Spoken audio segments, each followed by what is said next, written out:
same day you went to Corcovado Mountain in Rio.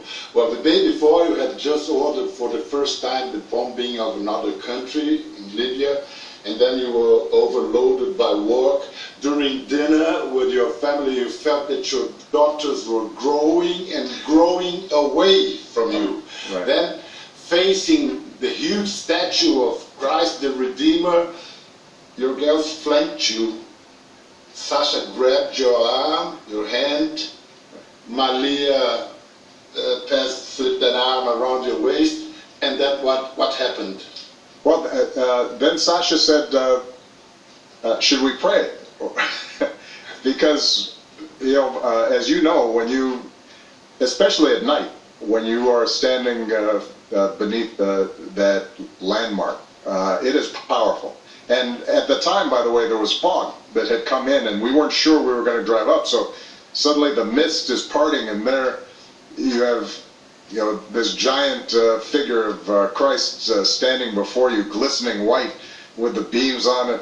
Yeah, the girls, they were very impressed, so they said, maybe we should pray. I said, yes, let's go ahead and pray. And, as I say, part of my prayer was, that my daughters know how much I love them, and that our closeness, even if as they grow up, naturally they grow a little bit away from you, that they will always feel that love from their father. And the other prayer I was saying at the time was, we were in the middle of a Libya operation that was risky, and I was just praying that nothing went wrong there either. And by the way, there's a photograph in the book that shows us as we are leaving, or as we're ascending the steps to see the Christ the Redeemer. And it's one of my favorite pictures. It still hangs in my house. Yeah. And picture. yeah. And was Peter Souza? Yeah, it was Pete Souza, my famous White House photographer. Yeah, he's great, really great. He served to Reagan before, wasn't he? Yes, that's exactly right. This one here, right? What is it?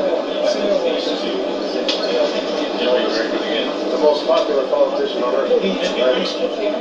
Na primeira vez em que Obama menciona no livro o ex-presidente Lula, ele o descreve assim: ex-líder sindical grisalho e cativante, com uma passagem pela prisão por protestar contra o governo militar, e eleito em 2002, tinha iniciado uma série de reformas pragmáticas que fizeram as taxas de crescimento do Brasil dispararem, ampliando sua classe média e assegurando moradia e educação para milhões de cidadãos mais pobres. E aí, constava também que tinha os escrúpulos de um chefão do Tammany Hall. Tammany Hall foi uma organização política da cidade de Nova York, comandada por políticos democratas, que dominou a região durante 80 anos, entre a segunda metade do século XIX e a primeira do século XX. Tammany Hall é sinônimo de corrupção e banditismo político. Portanto, é assim que ele completa a sua apresentação de Lula.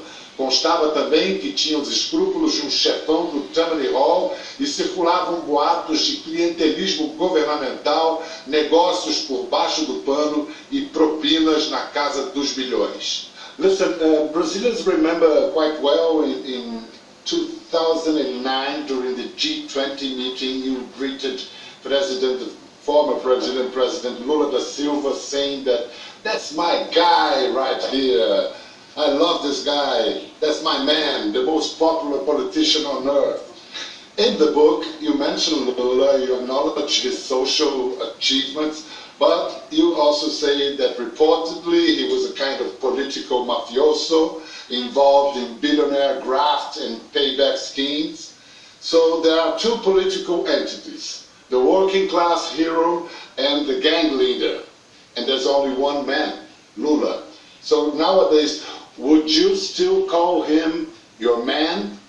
Well, I will say that the reports of corruption that arose and then obviously have played out in the Brazilian system, at that time I was not aware of all of them.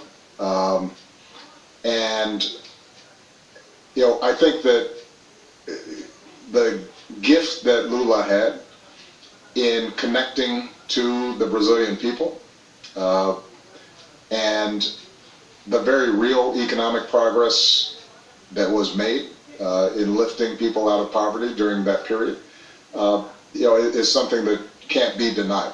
And one of the things that I try to do in the book is to describe the complexities of all these figures. I talk about Putin, and I talk about Merkel, and I talk about Singh of India, and what you come to recognize when you're on the world stage is that most leaders are a reflection of the contradictions and the tensions of their countries. And there's some that, like a Merkel, who I was very close to and worked for a long time with. There were others like Putin who I ended up having a more adversarial relationship with.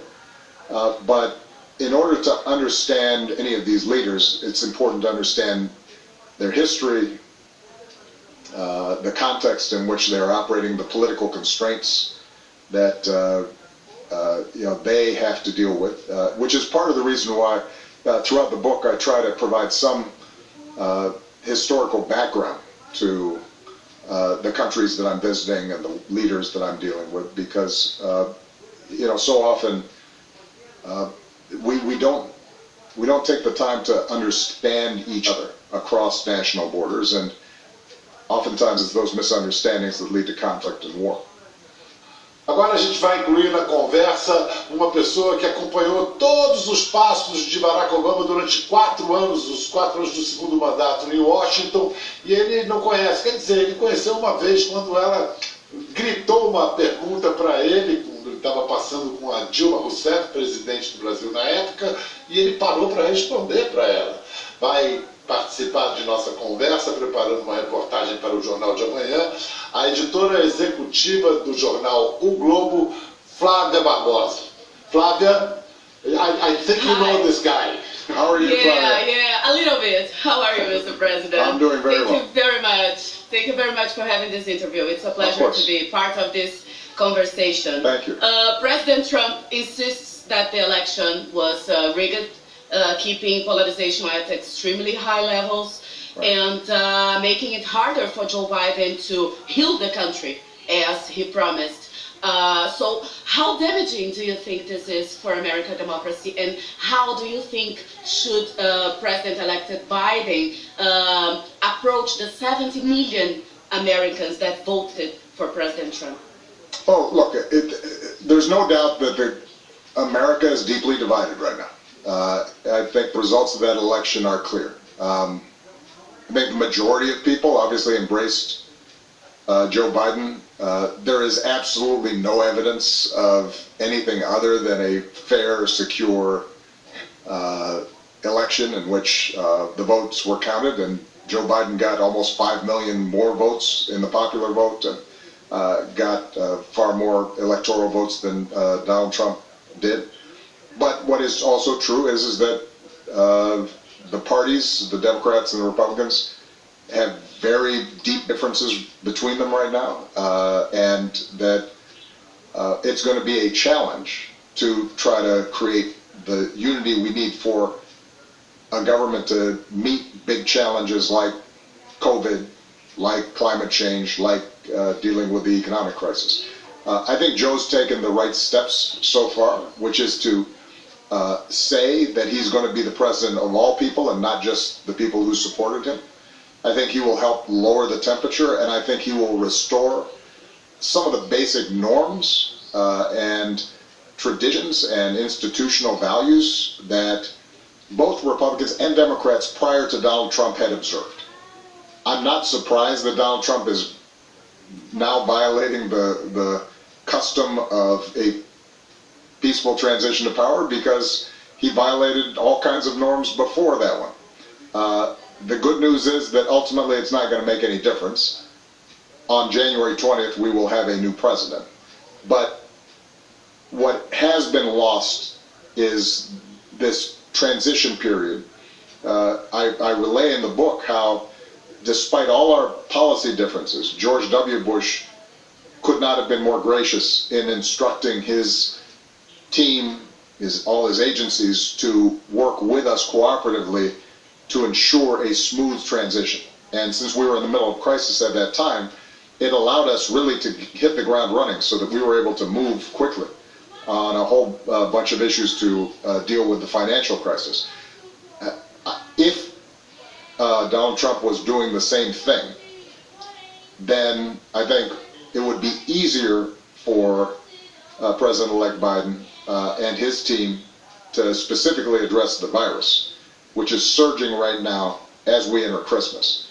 That could save lives. And it's unfortunate that the Trump administration has chosen not to do that so far, but one way or another, come January 20th, we will have a new administration. So you keep faith in America?